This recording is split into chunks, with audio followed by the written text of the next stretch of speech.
Good Monday morning, everybody. It's time for Monday Momentum. Today, we're talking about mystery boxes, and I've got a special guest for you that's going to be joining me in just a minute. So if you're joining me right now, let me know that you're here live, or let me know that you're joining on the replay.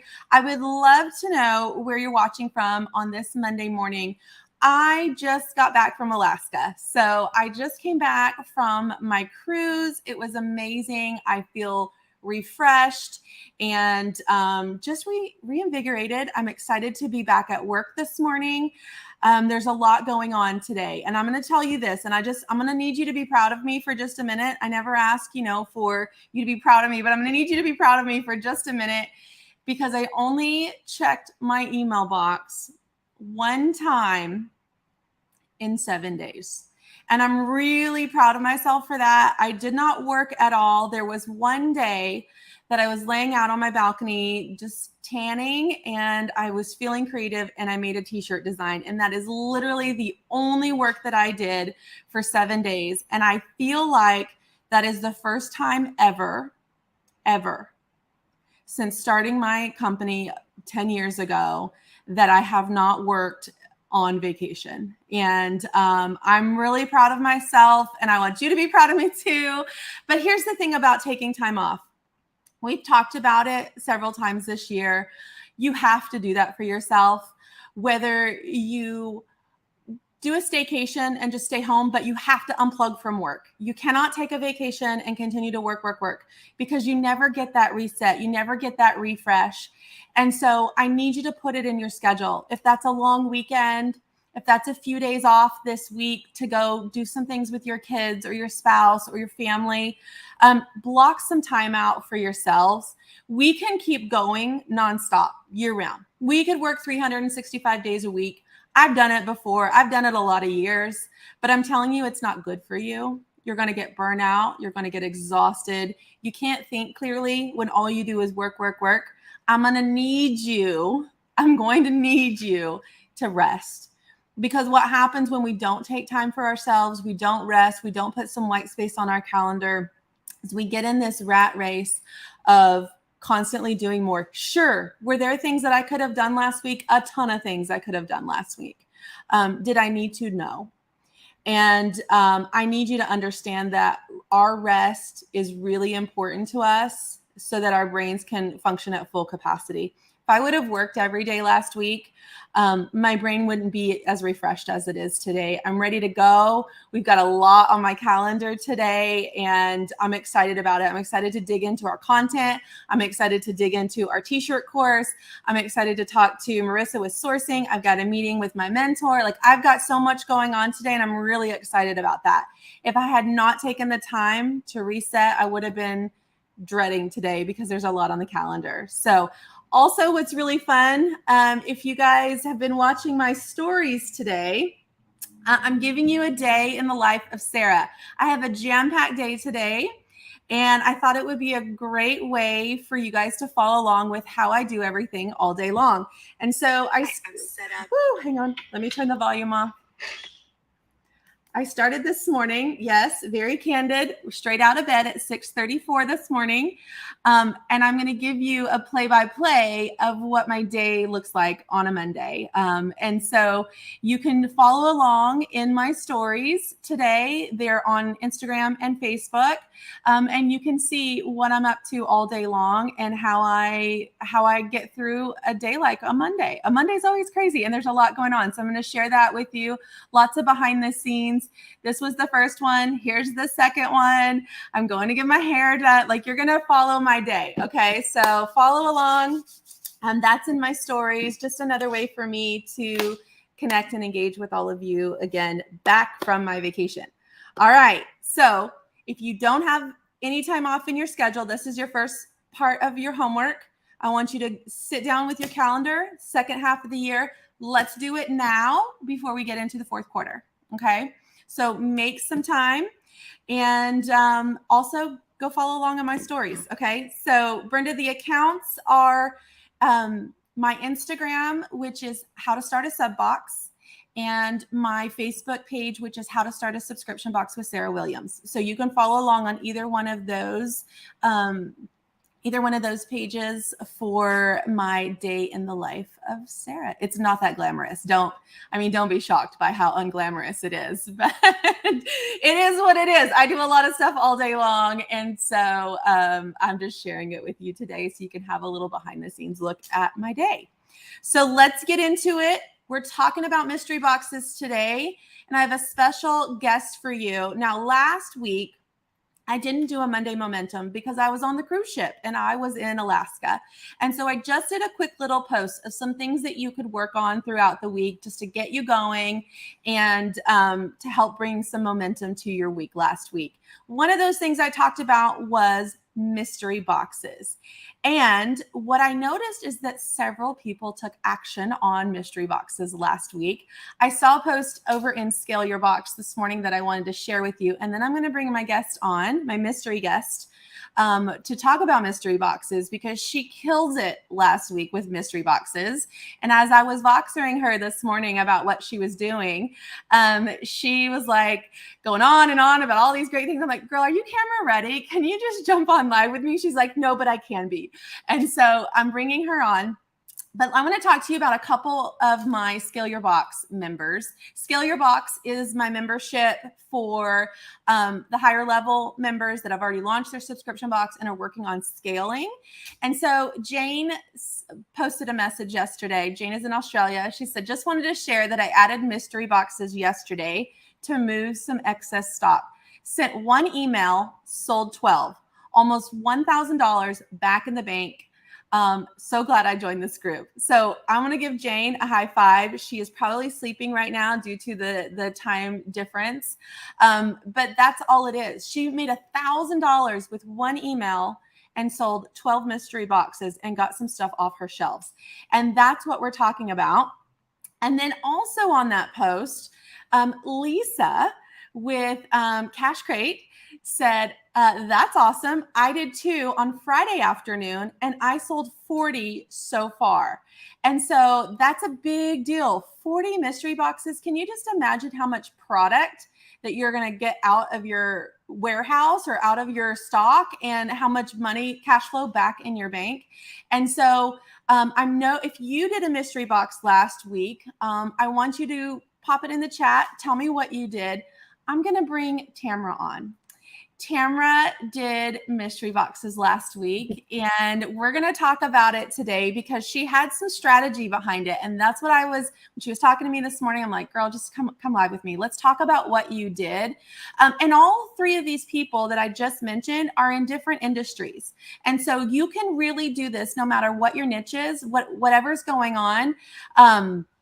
Whatever you're selling, you can put this together. I did an end of summer mystery box this month last year, and I'm going to do it again. I'm going to get rid of all my summer stuff. I'm going to get rid of all my products so I'm not sitting on it for another year, and my customers are going to have a great, great time. So Tamra, talk to me. Hey, thanks for getting camera ready for me this morning. I see your team is bragging on me for being camera ready so fast. If Sarah says get camera ready, I'm like, yeah, I'm down. I'm like, girl, are you camera ready? She's like, no, but I can be. I can slap this face on in like 5 minutes. Yes, girl, you've got it down, and you're looking good. So talk to me about what you, first of all, for anyone that doesn't know what you do, tell everybody a little bit about what you sell, what your subscription box is. So I teach how to paint door hangers like this right here.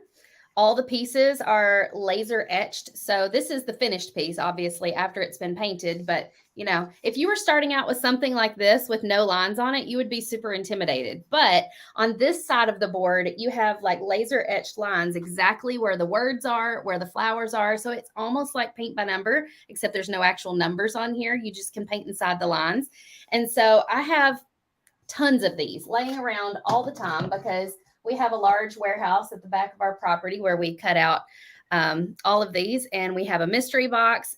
We're constantly just cutting out pieces because when you put like a big 8-foot sheet of plywood or MDF actually on the laser machine, you've got like little spots where there's just dead space in between the pieces you need to cut. And so we'll just throw little random pieces in there to kind of fill up the rest of the sheet so we don't have a ton of waste. So we always have tons of pieces sitting around that weren't necessarily sold, but we wanted to use up the rest of the sheet. So we have product, because since we make our own product, we have tons of product laying around all the time. This was actually my third time doing mystery boxes. I think I did them last summer, and then I did a round of them close to Christmas last year because I had a ton of fall and Christmas door hangers. So I think it was around October last year that I did them. So this was my third time. And I had more strategy this time than I did the last two times. So I've learned a little bit along the way. And yeah, it was a big success last week. Okay, so you had extra product laying around. Mm-hmm. And you said, okay, I'm going to put together some boxes of all this extra product that I just have laying around. You didn't go cut anything new, right? Right. Okay. So tell us about what you did. One of the things that I forgot to mention to you earlier today, Sarah, that I did was I went on my stories like a day or two in advance. And I was like, I'm thinking about doing mystery boxes. Who's in? And so I had people like, sliding the little like praise hands on the stories where they're, kind of like doing a poll. And then I did a poll like the next day that said, would you want small pieces or would you want large pieces or both? So I was kind of like trying to figure out, should I put together just a box of small ones or just a box of large ones or a box that had both sizes in it? And the majority of the people said, I want a box that has all the sizes, like a variety. Well, I didn't have enough product to do of the large pieces to do too many of those large boxes, but I did do 30 large boxes and 15 small. And we sold out of every single box in 2 hours. It was crazy fast. Okay, back it up. I know, I fly by stuff. You said large boxes. Yeah. So tell me what was in those boxes, how much did you price it for, and what was the value of that box? Okay, so the value was $150. We sold them for $100. They had 2 large pieces this size, and then a variety of sizes that were smaller than that, all the way down to like a 4-inch ornament piece. Okay, you sold 30 boxes at $100 a piece. What does your subscription box sell for? $65. So it's higher than your subscription box. Yeah. So can you see my brain working here? Your average order value just increased because you went for a larger box that had a lot of value in it. And you sold out how quickly? In 2 hours. 2 hours with one email, right? 1 email, 1 text, 1 Facebook post, and maybe a story. Okay. Yeah. So then you've made $30,000 or $3,000 with these 30 boxes. With the cost of the small ones we sold, it ended up being closer to $4,000. Okay. So you sold the big ones, you sold some small ones, you made $4,000 in a couple hours. I say that's an easy day's work, right? And you didn't have to cut anything. You already had it, right? So talk to me about. I did all the hard the work on the front end of packing those boxes. So all I had to do was put a label on them. Yeah. After they sold. You put them together to know how many you had, right? And so tell me your marketing strategy behind that. So you said you did a story and you were asking what they wanted. So you're getting their buy-in already. You're getting them to come in and say, yes, I do want that. So now you've planted the seed that you're about to do this.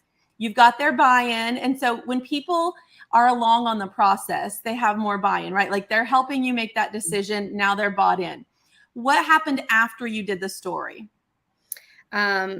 So after the story, we sent out an email. This was about 4 hours prior to dropping them in the shop and making the product active. And what I wanted to do was I wanted to hit those people who are my diehard people who are watching my stories, who are paying attention to my texts and my emails. Like I didn't go live and say, we've got mystery boxes, because I want those people who only catch me once in a while to feel like, oh man, I should have been paying attention.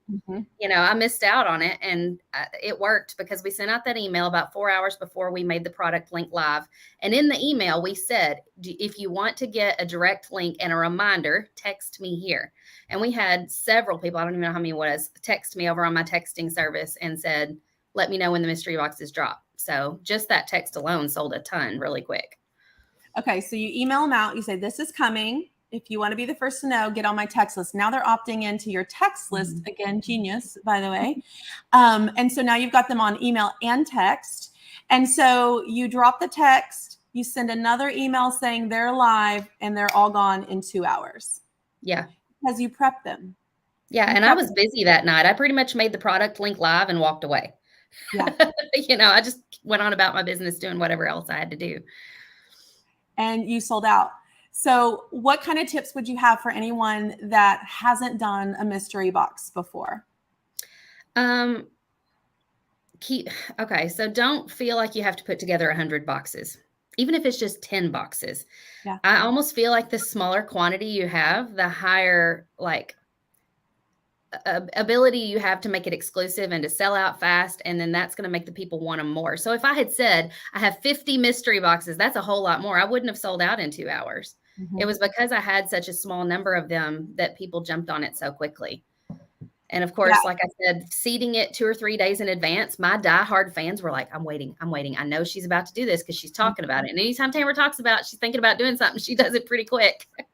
Well, that's the thing. You trained them. So, like you Mhm. said, I didn't go live. I wanted the people that were paying attention to get this. And so you have trained your audience that they have to pay attention. Mhm. And so by doing that and only doing that story and that email, the people that were paying attention got it. The people that weren't paying attention didn't see it. And so now that makes them want to pay attention more. We train people how to buy from us.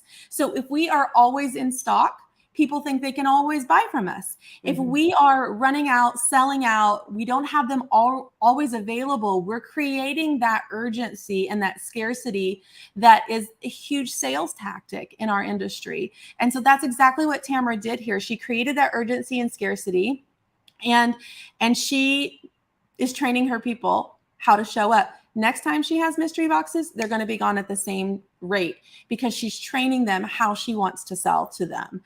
And so I think it's genius. Do you guys have questions for Tamara and I? We would love to answer those.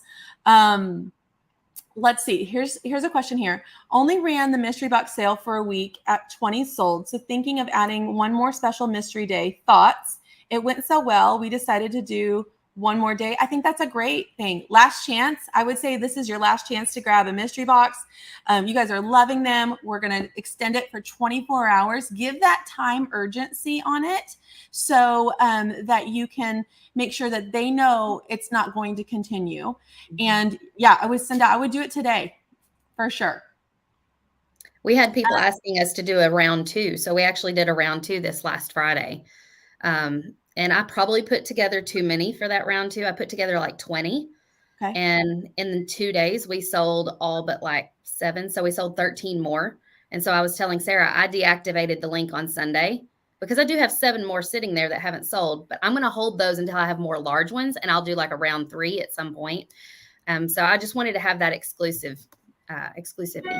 Yeah, you don't want to have it available all the time Right. because then it loses its luster. So now Tamara's really great at list building, and she works on list building year round. So do you know how many email subscribers you have, Tamara? We're around 50,000. Okay. And that's from someone that list builds year round. So if you're list building year round, you're going to have 10, 20, 50,000 people on your email list. That's a great question here. Stacy says, did you tell them how many boxes there were? I think I did I think I did, because even if I hadn't, when they go to the shop, they can see how many are left. They can see one left or whatever. So there was no point in trying to hide that information. And you did put different seasons in there. How did you describe the mystery boxes so that they knew they might get some Easter, they might get some patriotic things? Like, what was your description like? I just put that these are pieces for all different kinds of seasons. That these aren't necessarily for upcoming seasons. I can't remember how I worded it, but it just said these are for all seasons, all time, all year round. So some of them had 4th of July. There might have been a couple of Easter pieces. I think the majority of them, or every box at least, had something they could paint for fall in it. So they weren't going to be like disappointed, Yeah. What if your regular subscription box is a mystery box? Your subscription box is a mystery box. They don't know what they're getting before that. So tell us a little bit about your box and how this was different. So this one's different because my regular box, they know they're getting 3 door hangers and 3 tutorials. The mystery box is different because it's literally just a box with wooden pieces and no video tutorial links provided. They can paint these however they want. If they want a video tutorial, they'll have to go look and see if I have one, but for probably the majority of them, I did not. So I think For some customers that come to my shop, we have over 1,000 SKUs. Like we have a ton of options. This kind of takes all the thinking out. For the people who don't want to have to pick, they're like, I'll just let Tamara pick. I'll just get a variety of whatever. And it's kind of fun for them. Yeah. I think that's the case too. Like when I put together like an outfit or something, it just takes all the thinking away. They don't have to figure out the jewelry or the kimono or anything. Like I put it together and they're appreciative of that. So you just putting a box together where they can get a variety of things is really great. Can you talk a little bit about that lower level one that you did and what was in the smaller boxes? It was $125 value and we sold it for $75. So it had 20 ornament size pieces, anywhere from 4 inches up to 6 inches. Okay. And these were available to anyone, right? Anyone on your email list, anyone that was watching your stories, anyone that was paying attention. They didn't have to be box subscribers. Right. Anybody. Yeah. Shannon has a question. Would this be a good thing to do before a launch? Buy sample products and sell it that way? I wouldn't confuse before a launch. This would be something that I would do after I had subscribers, because what would happen here is they might think that that mystery box is actually what they're going to get for their subscription. And you don't want to confuse them before you get started. So I would focus on your launch first, and I would do this at a later date. Let's see. What do you do to hook people who haven't had your product before? I think if they haven't had your product before, they're watching, like Tamara's audience, they know what she does. These were repeat buyers. These were not new customers buying these. Yeah, they're going to be people that know you. They're going to be people that trust that whatever you put in their box, they're going to love. These typically aren't going to be first buyers. If they are, they've been watching you for a long time and just haven't purchased for whatever reason. But these are going to be people that are in your warm audience. This wouldn't be a cold audience for that. But to answer her question about what I do to hook people who haven't bought before, we have like an opt-in where they can get a free tutorial. And in that tutorial, there's the option to buy a wood piece for that tutorial. And so we see those orders come through all the time from first-time customers. Yes, that's great. Did you charge shipping on top of the cost of the box? Yes, it was flat rate $8.99. Boom. And if they added multiple items, they got free shipping, which I won't do again because that did mess up my whole being able to just slap a label on it. Yeah. Now you have to go open it back up, put more stuff in. Yeah. Tamara's box does go out quarterly. So her big box of blanks is a quarterly subscription. And then you said you did mystery box around the holidays and you did mystery box last summer. So she's done mystery boxes about twice a year at this point.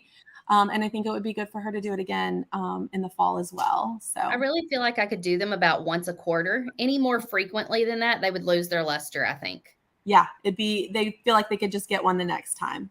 Yeah. But because you're only doing it twice a year at this point, they know that it only comes up twice a year. And so they need to snag one while they can. So this makes me wonder, Sarah, in the moment, if strategy wise, if I should do this like a couple of weeks after my actual subscription box goes out. So when does your next box go out? FOMO of those people who missed out on the subscription box, but they can buy a mystery box. So my next box goes out October 1st. So if I did another mystery box mid-October, I'd be snagging those people who missed out on the big box blanks. I think that's great. And I think you could, from now until then, you're probably going to cut a lot of fall pieces, extra pieces so you could call it a fall mystery box and just have it chocked full of fall stuff. Like we'll do an end of summer mystery box. It'll have all beach towels, all summery things in it. So they know they're getting summery things, but we need to do it in the summer. If I do it at the end of July, it's still summer, people still in summer mode. If I do it August 1st, people are in back to school mode. That month from July 30th to August 1st, it's a whole mindset shift. So you need to do it before November 1st. Because now they're in Christmas mode. October, they're still in fall mode. And so that's what you should definitely do. And I think you could do that again then with your winter box in January after it goes out. And you could it's a little different because it's after Christmas. But if you focus on cutting extra pieces that are more winter themed during that season, you get a little more strategic about what you're cutting, knowing you're going to use it for a mystery box. I think that would be really great for you. Yeah, I'm excited to have a strategy because I've just done these at random. All willy-nilly and now. making $4,000 on the fly. I'm not mad about it, Tamara. I'm not mad about it. All right, so that's your Monday momentum. If you haven't tried a mystery box strategy, I want you to put that together this week. Even if you don't sell it this week, put a plan together to do that this month. Get a strategy together. You heard Tamara say she did one story, one email, one text, and one post. Everybody here can do that. You just have to have a plan, put them together. Let's get them sold. Let's put some extra cash flow in our bank account this month, and let's rock into fall. So, all right. Thanks, Tamara, for joining me. Thanks for getting camera ready for me. Yeah, I appreciate you. anytime. And if you do a mystery box this week, I want you to share it with me inside Launch Your Box or Scale Your Box so that we can all learn from each other. Tell me what your strategy was, what you did, because we're all going to do things a little bit differently. So go sell some stuff, and I'll see you back here next week. Thanks, Tamara. Bye.